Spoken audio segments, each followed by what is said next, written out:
안녕하십니까. 전산회계 2급을 강의하게 될 윤상근입니다. 첫 시간에 여러분들이 들을 내용은 먼저 과정에 대한 간단한 설명이 있겠고요.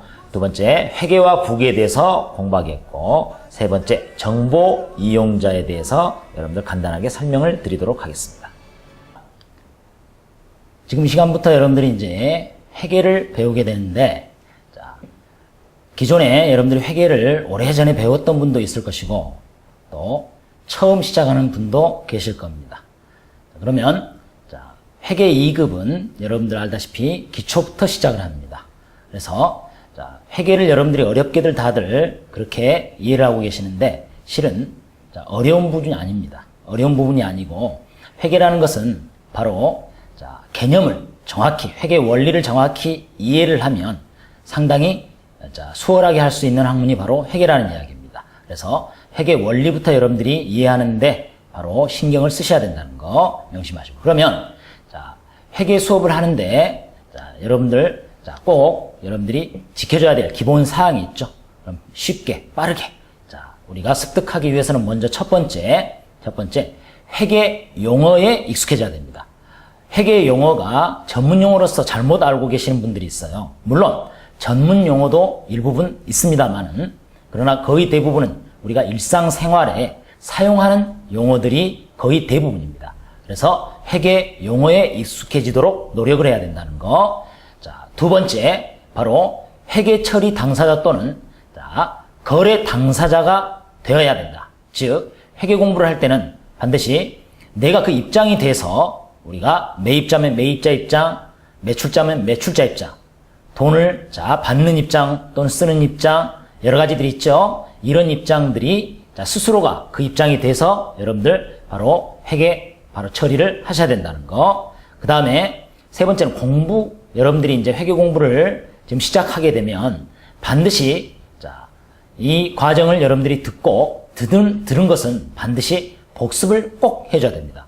회계는 복습을 해줘야만이 빨리 잊지 않죠. 그리고 바로바로 복습을 해야 된다는 거 명심하시기 바랍니다. 그러면 지금부터 과정은 어떻게 분류가 되는가? 회계 과정은 기본적으로 전산회계 2급, 그 다음에 전산회계 1급, 그 다음에 전산세무 2급, 그 다음에 마지막 최고 과정인 전산세무 1급 과정으로 이렇게 나누어져 있습니다. 그러면 전산회계 2급은 어떤 과정이냐? 바로 개인 기업의 회계 처리를 공부하는 과정이 되겠어요. 그 다음 전산회계 1급, 전산세무 2급, 전산세무 1급은 바로 법인 기업의 회계 처리를 배우는 과정이 되겠습니다. 그러면 내용은 어떤 내용을 여러분들이 배우게 되느냐? 전산회계 2급 같은 경우는 바로 재무회계, 즉 회계 원리를 중점적으로 배우게 되는 과정이고요.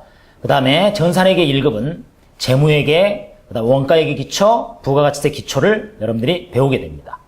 그 다음 전산세무 2급은 바로 재무회계, 원가회계, 이제 원가회계나 부가가치세는요, 전반적인 걸 배우게 되죠. 배우고, 그 다음에 추가로 바로 소득세 연말정산을 여러분들이 배우게 됩니다. 그리고 전산세무 2급 과정은요, 바로 전산세무 2급 과정에 플러스 법인 조정을 포함한다는 거 명심하시기 바랍니다. 그러면 우리가 이제 이 과정을 공부하는데 거의 대부분 여러분들이 알다시피 바로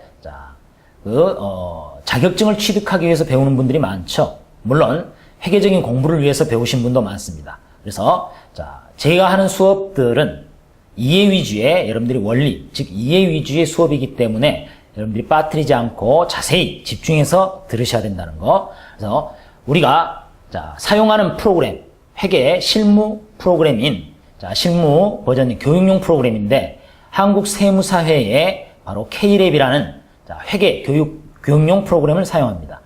이 K랩은 바로 한국세무사회 바로 세무사랑이라는 실무 현장에서, 즉 기업 현장에서 사용하는 실무 버전의 일부분인 교육용 버전으로 따로 분리돼서 K랩이라는 이름으로 이제 프로그램이 바로 실행이 된다는 거. 그래서 이 프로그램을 가지고 여러분들이 공부를 하게 되겠습니다.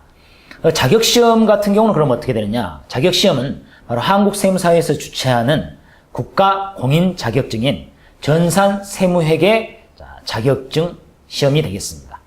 전산세무회계 자격증 구분은 바로 전산회계 2급 자격증, 전산회계 1급 자격증, 전산세무 2급 자격증, 전산세무 1급 자격증 이렇게 네 파트로 구분이 된다는 거. 물론 이 시험뿐만 아니라 바로 회계 부분, 이론 시험만 시행하는 부분도 있다는 거. 그 다음에 세무 부분 자격증도 있습니다. 시험은 연 4회입니다. 연 4회. 그래서 1회는 4월 초에 여러분들이 시험을 보게 되고, 2회 시험은 6월 초, 그 다음에 3회 시험은 9월 말 또는 10월 초, 그 다음에 4회 시험은 11월 말 또는 12월 초에 여러분들이 시행이 됩니다. 그래서 여러분들 열심히 하셔서 꼭 자격증 꼭 취득하시기 바랍니다. 자, 그러면 먼저 여러분들이 이제 알아야 될 게 바로 회계란 무엇인가? 부터 알아야 되겠죠? 자, 회계란 바로 정보 이용자들, 기업의 정보 이용자들의 경제적 의사결정에 유용한 정보를 제공하는 일련의 모든 과정을 우리는 회계라고 합니다. 그러면 회계를 우리가 기업들이 하는 목적, 우리가 공부하는 회계는 당연히 기업을 기준으로 기업이 대상이 돼서 회계 처리를 하죠. 그래서 회계를 하는 목적은 무엇인가 먼저 알아야 되겠죠. 자, 궁극적인 목적은 바로 정보 이용자들의 경제적 의사결정에 유용한 정보를 제공하기 위한 목적이 궁극적인 목적이죠. 그럼 세부적인 목적을 한번 볼까요? 자, 첫 번째 목적은요, 재무상태, 즉 재산 상태를 우리가 파악하기 위한 목적이 있고, 두 번째 경영성과를 파악하기 위한 목적을 가지고 있고요. 그 다음에 현금 흐름이 기업이 어떻게 흘러가는가 파악하기 위한 거고, 그 다음에 자본 변동, 즉 순수한 기업의 순재산이 어떻게 변해왔는가에 대한 것을 우리가 정보로서 우리가 제공하기 위해서 바로 회계를 하는 것입니다. 회계 처리를 한다는 거. 두 번째, 기업의 미래 현금 흐름을 예측하는 기본 자료로서 우리가 회계 처리를, 자료를 제공하기 위해서 회계 처리를 한다는 거. 그 다음에 세 번째는요, 투자. 또는 신용 의사결정. 투자는 뭡니까? 바로, 투자자들이 이 정보를 보고 투자를 결정하신가. 아니면 또는 우리 기업이 타 기업에 투자하는데 필요한 정보를 받을 수 있는가. 즉, 엄밀히 보면 투자하는 목적, 투자에 대한 어떤 목적의 정보로서의 바로 회계 처리를 바로 목적으로 하고 있고, 그 다음에 신용 의사결정. 예를 들어서 채권자 같은 경우 돈을 빌려줄 것인가 말 것인가 결정해야 되겠죠. 그럼 회계 자료가 있어야 되겠죠. 그렇죠? 그래서 바로 신용 의사결정에 우리는 결정을 하는데 필요한 그런 자료로서 제공된다는 거, 회계의 목적이 되겠습니다. 마지막으로 회계의 목적은 바로 경영자의 수탁 책임, 즉 경영자는 수탁 책임자죠. 그래서 수탁 책임의 이행을 평가하기 위해서 우리는 회계를 한다는 거. 그렇다면 보시기 바랍니다. 회계라는 것은 결국은 정보로서의 의미를 지니고 있는데, 과거에는 회계와 부기라는 말 여러분들 들어보셨을 거예요. 부기를 동일시 취급을 했습니다. 그런데 지금 현대 사회에는 회계라는 용어와 부기라는 용어를 개념 자체가 틀리죠. 그럼 먼저 부기라는 말은 무엇이냐? 부기는 장부에 기록하다. 장부에 기록하다라는 말의 줄임말이 되겠습니다. 그래서 부기가 되겠죠. 그래서 장부에 기록하다. 그러면 부기의 개념은 그럼 무엇이냐? 부기의 개념만 알면 되겠죠? 부기의 개념은 바로 회계의 일부분입니다. 부기는. 즉, 부기는 장부에 기록하고 계산하고 정리하는 그런 기술적인 측면만을 바로 부기라고 합니다. 즉, 회계의 일부분이죠. 그렇기 때문에 개념은 어때요? 약간 차이가 있죠? 정확히 구분하면 이렇게 구분할 수 있다는 이야기입니다. 그런데 우리가 회계를 한다. 회계를 왜 하느냐? 당연히 유용한 정보를 제공하기 위해서. 누구에게? 정보 이용자들에게. 그러면 유용한 정보를 제공하기 위해서 우리는 먼저 선행돼야 될 게 뭐예요? 장부의 기록을 정확히 해야 되겠죠? 그렇죠? 그래서 바로 부기를 잘해야 된다는 이야기죠. 그래서 여러분이 배우는 기본은 바로 장부에 기록하는 법을 배우는 거예요. 즉 부기를 가장 먼저 배우는 거죠. 그러면 장부에 그러면 기업들이 왜 기록을 하는가? 즉 부기의 목적이 무엇인가부터 먼저 알아둬야 되겠죠. 부기의 목적은 크게 두 가지가 있는데, 첫 번째 목적이 바로 재무 상태, 기업의 재무 상태를 파악하기 위한 목적을 가지고 있어요. 그래서 재무 상태라는 것은 바로 일상 용어에서는 우리는 재산이라고 하죠. 그래서 재산 상태, 기업이 재산이 현재 얼마만큼 있는가 이걸 파악하기 위해서 우리는 자 장부에 기록을 하는 것이고, 두 번째 목적은 바로 기업의 경영 성과. 경영이라는 건 뭐예요? 바로 영업할 때 영이죠. 즉 영리를 목적으로 하는 사업인데, 경자는 다스릴 경자니까 영리를 목적으로 하는 사업을 다스린다. 즉 관리죠. 관리. 결국은 그럼 어떤 걸 관리한다? 성과 그랬으니까 당연히 뭐예요? 이익을 받는지 손해를 받는지 본전치겠는지 이런 것들을 파악하기 위한 거죠. 그래서 이런 것들이 일상 용어에서는 뭐하고 똑같아요? 장사죠. 장사. 그렇죠? 자, 장사를 해서 이익이 생겼는지, 자, 손해를 받는지, 즉 우리가 회계에서는 손해를 손실이라고 합니다. 회계에서는. 그래서 이익을 받는지 손실이 발생했는지 이것들을 파악하기 위해서 우리는 자, 장부에 기록을 한다는 이야기입니다. 그러면 재산 상태를 파악하기 위해서 기록하는 장부가 있겠죠. 자, 그게 뭐냐? 바로 재무상태표라고 하고, 그 다음 자, 경영 성과를 파악하기, 장사에 대한 내용을 파악하기 위해서 우리는 작성하는 걸 뭐라고 한다? 손익계산서라고 합니다. 그래서 가장 중요한 바로 재무상태표와 손익계산서 아마 많이 들어보셨을 거예요. 자, 이것이 바로 회계에서 가장 중요한 자료가 되겠죠. 자, 그러면 자, 우리가 자, 장부에 기록하는 부기는 어떻게 분류가 되는가? 한번 먼저 알아봐야 되겠죠. 자, 먼저 첫 번째 기록 방법에 따라서 우리는 부기를 자, 단식 부기와 복식 부기로 나눕니다. 자, 단식 부기는 그럼 어떤 거냐? 단식, 한 가지 방법으로 기록하는 거죠. 그래서 원칙이 존재하지 않고 들어온 것만 또는 나간 것만, 즉 증가한 것은 증가한 것만, 나간 것, 즉 감소한 것은 감소한 것만을 기록하는 것이죠. 자, 그러나 복식 부기는 자, 어떤 원칙에 의해서 방법이 정해져 있죠. 자, 이런 내용은 이렇게 기록하라, 저런 내용은 저렇게 기록하라. 그러면 구분을 해보면 단식북이라는 것은 여러분들이 한 번쯤은 기록해본 용돈기 입장 같은 거 있죠. 용돈기 입장을 보면 자, 용돈기 입장을 기본적으로 보면 이렇게 되죠. 먼저 날짜, 그 다음에 내용, 그 다음 자, 수입, 지출, 자, 잔액. 이렇게 기본적으로 기록할 거예요. 용돈기 입장입니다.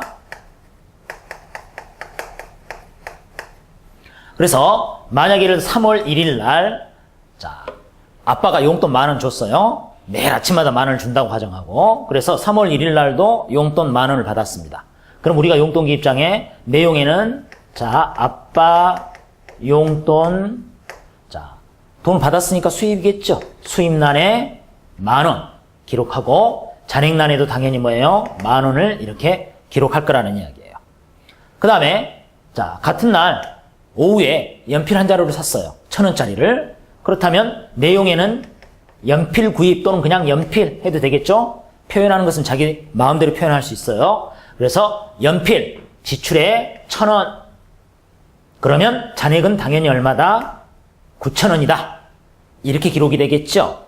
그래서 단식부기는 이렇게 들어온 것만 또는 나간 것만 따로따로 이렇게 각각 기록하는 방식입니다. 그래서 단식부기는 말 그대로 장부 하나에다가 다 기록하는 거예요. 쉽게 이야기하면 장부 하나에다가. 그러나 복식부기는 그럼 어떤 것이냐? 복식부기는 이렇게 한 가지 방법으로 기록하는 단식부기 같은 경우야 이렇게도 기록하지만 자, 어떻게도 기록합니까? 뭐 아빠 용돈 3월 1일 날 아빠 용돈 플러스 자, 10,000원, 또 연필 샀어요. 연필 마이너스 1,000원. 이래서 플러스끼리 더하고 마이너스끼리 더해서 어쩝니까? 잔액을 계산할 수 있겠죠. 자, 그래서 어떤 특정한 원칙이 존재하지 않아요. 단식부기는. 그러나 복식부기는 어떤 식으로 기록을 하느냐? 이런 식으로 기록해요. 아빠로부터 용돈을 10,000원 받았다. 그러면 자, 일단 보세요. 아빠가 10,000원을 용돈 나한테 줬으니까 10,000원 받은 거 실체, 들어온 실체를 기록하고 그 실체가 왜 들어왔는지를 따로 기록하는 거죠. 그게 이중으로 기록하는 거예요. 그래서 복식부기는 장부를 2개 이상의 장부에 기록된다는 이야기죠. 예를 들어서 자, 10,000원이 들어왔는데 5,000원짜리가 각각 한 장씩 들어왔어요. 그래서 2장. 아빠가 5,000원 주고 엄마가 5,000원 줬다. 그러면 이때는 자, 10,000원이 현금이 들어왔으니까 현금 10,000원 플러스 되겠지만 현금 장부에 10,000원 기록하지만 또 들어온 내용은 아빠로부터 용돈 받고 엄마로부터 용돈 받았으니까 아빠 용돈, 엄마 용돈이란 장부에 각각 또 기록한다는 이야기예요. 그럼 이 경우에는 뭐예요? 3개의 장부에 기록되겠죠. 그래서 복식부기는 2개 이상의 장부에 기록됩니다. 그럼 예를 들어서 자, 벌써 실체적인 건 당연히 10,000원짜리는 어때요? 현찰이죠, 현찰. 우리는 현찰이라고 하는데 회계에서는 현금이라고 해요. 그래서 현금이란 장부에 자, 10,000원이 이렇게 자, 들어왔어요. 그래서 10,000원이라는 것을 들어왔다는 걸 기록할 거예요. 현금 장부에. 그런데 이때 기록될 때 현금 10,000원이 들어왔는데 왜 들어왔는가를 기록한다는 이야기죠. 왜 들어왔는가? 여기에 뭐라고 쓴다? 아빠 용돈 이렇게 쓰는 거죠. 아빠 용돈. 그러면 이것만 이렇게만 기록하느냐? 아니죠. 또 별도로 바로 아빠 용돈. 왜? 날마다 아빠가 용돈을 주니까 아빠 용돈을 한꺼번에 한눈에 보기 위해서 또 엄마 용돈도 얼마를 받았는가 한눈에 보기 위해서 따로따로 장부를 기록하는 거예요. 그래서 이제 아빠가 준 용돈에 대한 장부를 따로 만들어요. 그래서 아빠 용돈의 장부에 자, 아빠한테 받은 용돈은 10,000원인데 이 10,000원은 뭘로 받았냐? 아빠가 통장에 10,000원을 넣어줄 수도 있고 내 통장에 들어올 수도 있고 아빠가 뭐 수표를 줄 수도 있고 그렇죠? 현금을 줄 수도 있고 여러 가지 내용으로 줄 수 있겠죠? 그래서 그걸 구분해 주죠. 현금으로 들어왔다. 10,000원. 그래서 현금이란 장부와 자, 아빠 용돈이란 장부를 각각 기록할 때 바로 상대적인 내용, 그 원인, 아빠 용돈 10,000원이 들어왔는데 현금으로 들어왔다. 현금이 10,000원이 들어왔는데 왜 들어왔느냐? 아빠 용돈으로 10,000원을 받았다. 이렇게 자세한 원인, 즉 내용을 같이 기록하는 방식이죠. 그러면 장부가 만약에 예를 들어서 복식부기 같은 거 하나가 없어진다 하더라도 어때요? 현금 장부에 10,000원이 들어온 거 뭐 때문에? 아빠 용돈으로 하나만 가지고도 어때요? 내용을 파악할 수 있겠죠. 그렇죠? 그래서 바로 이 복식부기는 무슨 검증 기능을 가지고 있다? 자기 검증 기능을 가지고 있다. 자, 이렇게 여러분들이 이해를 하시고 그 다음에 자, 이게 바로 이제 단식부기와 복식부기인데 단식부기와 복식부기에 여기 원칙이란 말이 있어요. 원칙. 단식부기는 내가 쓰고 싶은 대로 쓰니까 원칙이 없지만 복식부기는 당연히 자, 쓰는 기록하는 원칙이 존재한다는 거. 가장 기본적인 원칙. 원칙이란 말은 뭐예요? 우리가 일상 용어로는 약속. 이렇게 정해놓은 약속이겠죠? 그래서 모든 회계의 기록 장치는 바로 자, 이렇게 나눕니다. 왼쪽과 자, 오른쪽으로 나누죠. 양쪽을 이렇게 기록을 하게 되는데 왼쪽을 우리는 뭐라고 한다? 차변이라고 하고 오른쪽을 대변이라고 합니다. 대변. 자, 소변 대변이 아니고 차변 대변입니다. 자, 그래서 차변. 이 차자는 무슨 차자냐? 빌릴 차자고 대자는 빌려줄 대자예요. 그래서 차변 대변은 그럼 빌리면 무조건 차변에 쓰고 빌려주면 대변에 쓰냐? 그게 아니라 중세시대 때 바로 지주와 소장농 또는 노예들이 바로 서로 거래를 했는데 이때 바로 지주가 자, 소작인이나 노예에게 돈을 빌려주면 바로 자, 노예나 소작인들은 왼쪽에 기록을 했고 그 다음 지주 같은 경우는 오른쪽에 기록을 했어요. 거기에서 유래된 거죠. 차변 대변은. 그래서 차변은 빌릴 차자에 대변은 자, 빌려줄 대자를 사용한다. 근데 지금 회계는요. 엄밀히 빌려주고 빌려오고가 아니라 이 차변 대변의 원리는 바로 입금 출금 증가와 감소의 원리를 담고 있다. 즉 차변 들어오면 대변은 나간 걸 기록하고 대변에 들어온 걸 기록하면 반대로 뭐예요? 차변은 나간 걸 기록하는 거죠. 나간 거. 증가 감소 또는 증가 감소 이런 식으로 기록하는 것입니다. 상대적으로. 그래서 입금과 출금의 원리를 담고 있다는 걸 명심하시기 바랍니다. 그리고 또 한 가지 차변과 대변의 원리는 차변의 원인은 대변에 있다. 대변의 원인은 차변에 있다. 예를 들어서 차변에 뭔가 들어왔다. 그러면 왜 들어왔는가가 바로 대변의 존재를 하고 대변에 있는 것은 자 바로 차변이 원인이 되겠죠. 그래서 상대적 원인이기도 하다. 차변과 대변은. 그래서 차변에 예를 들어서 500원이 들어왔으면 당연히 500원을 기록하겠죠. 그럼 대변도 똑같이 한 번 더 기록하죠. 이중으로 기록합니다. 그래서 복식부기는 이렇게 양쪽을 정확히 장부를 맞춘다는 이야기죠. 그런데 우리가 자 기록을 하다 보면 돈이라는 것은 자 차변에 500원을 기록했는데 자 대변에 1,000원이 기록되는 경우가 있죠. 그럼 왜 장부에 실체적인 거 예를 들어서 분필지우개 500원에 사서 이걸 1,000원에 판다. 100% 이익을 붙여서 1,000원에 판다고 가정합시다. 그럼 이 실체로만 판단한다면 500원도 맞죠? 우리가 사왔으니까 500원도 맞고 팔 때 1,000원에 팔았으니까 1,000원도 맞잖아요. 그럼 이 실체적인 이 분필 지우개라는 장부에는 500원도 기록되어 있을 것이고 나간 돈 어때요? 1000원도 기록되어 있을 것이에요. 그래서 이렇게 차이가 납니다. 차이가 날 때는 어떻게 하자? 무조건 맞추자. 어떤 금액으로? 큰 금액으로. 그러면 당연히 자, 차변에 500원만큼 어때요? 차이 나는 금액을 기록해야 되겠죠? 이렇게 차이 나는 금액을 기록해서 기록으로 끝나는 게 아니라 이 차이 나는 금액이 왜 차이 나는가를 우리가 기록하죠. 그럼 500원짜리를 1000원에 팔았으니까 500원 남았잖아요. 그럼 뭐라고 기록한다? 이익이다 이 말이죠. 이익. 그럼 원인을 반드시 기록하자.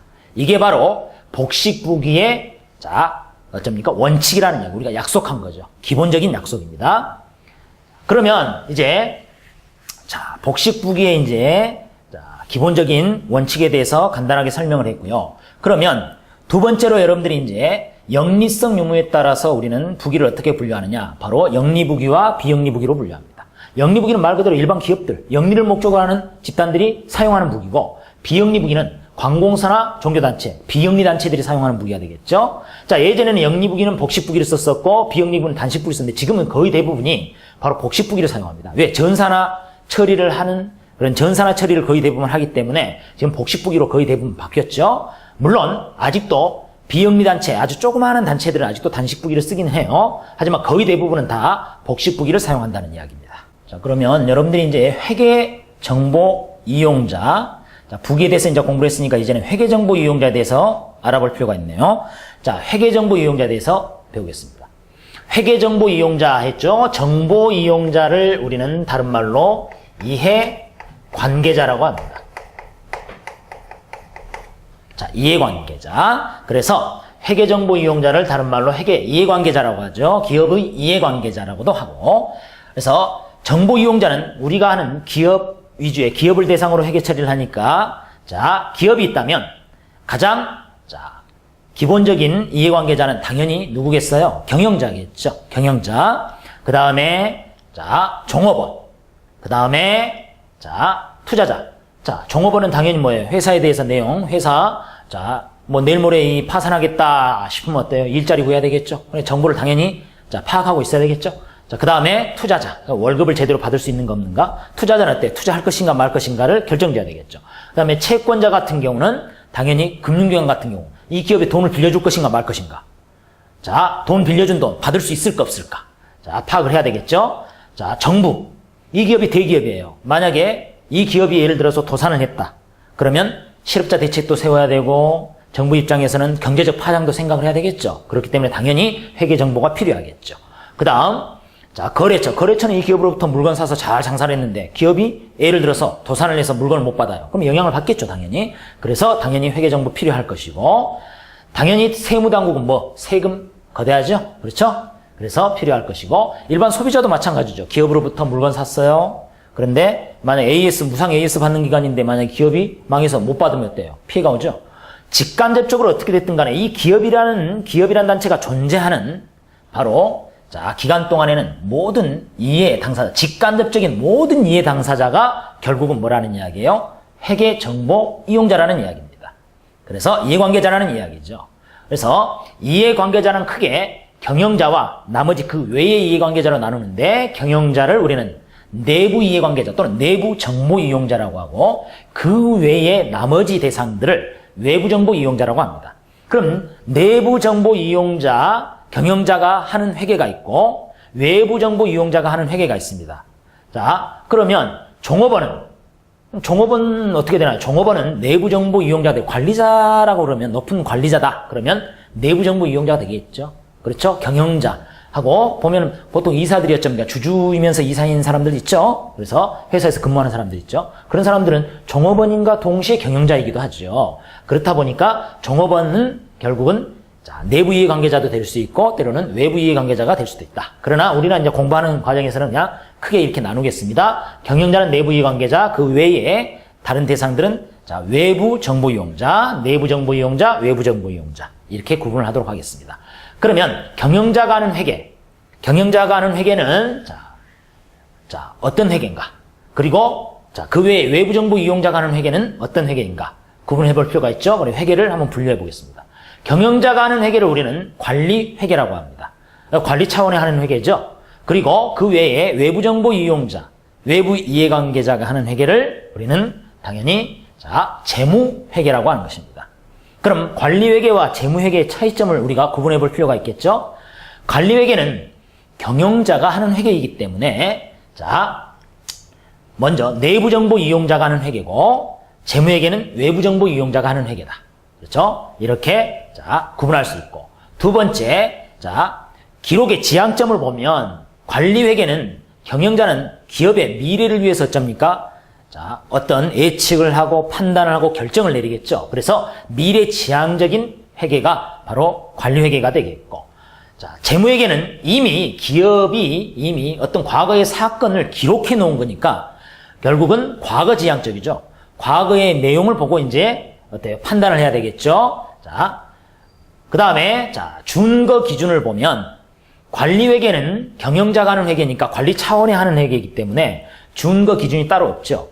즉 앞으로 미래를 위해서 경영자가 이런 저런 내용으로 이렇게 이런 것은 이렇게 기록해서 나한테 줘. 예를 들어서 그럴 수 있죠.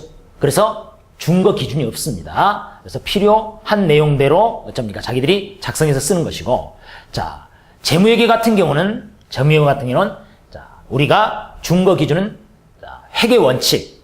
그래서 일반적으로 인정된 회계 원칙, 기업의 기준이죠. 그 다음에 한국이 채택한 국제회계 기준, 이런 다 통틀어서 우리가 회계 기준이라고 회계 원칙이라고 하는데 회계 원칙을 근간으로 한다라는 거. 그 다음에 관리회계 같은 경우는 보고 서식을 보면 특수 목적 보고서입니다. 자기들이 필요한 만큼 만들어서 어쩝니까? 특정 양식을 자기들이 스스로 만들어 쓰는 거예요. 기업마다 다 틀리겠죠. 하지만 재무회계는 이해 집단의 성격들이 다 다양해요. 다양하다 보니까 이 사람들이 이 외부 정보 이용자들 같은 경우는 자기들이 추구하는 바가 어떤 받고자 하는 자료가 어때요? 다 각각 성격이 틀리겠죠. 그래서 바로 다 요구대로 만약에 예를 들어서 회계 처리를 거기에 맞춰서 해준다면 아마 기업의 회계 처리 직원이 아마 엄청나야 되겠죠. 그렇죠? 그렇기 때문에 바로 외부 정보 이용자가 하는 재무회계는요, 정해져 있죠. 재무제표, 즉 재무보고서가 특정 양식이 정해져 있다는 이야기입니다.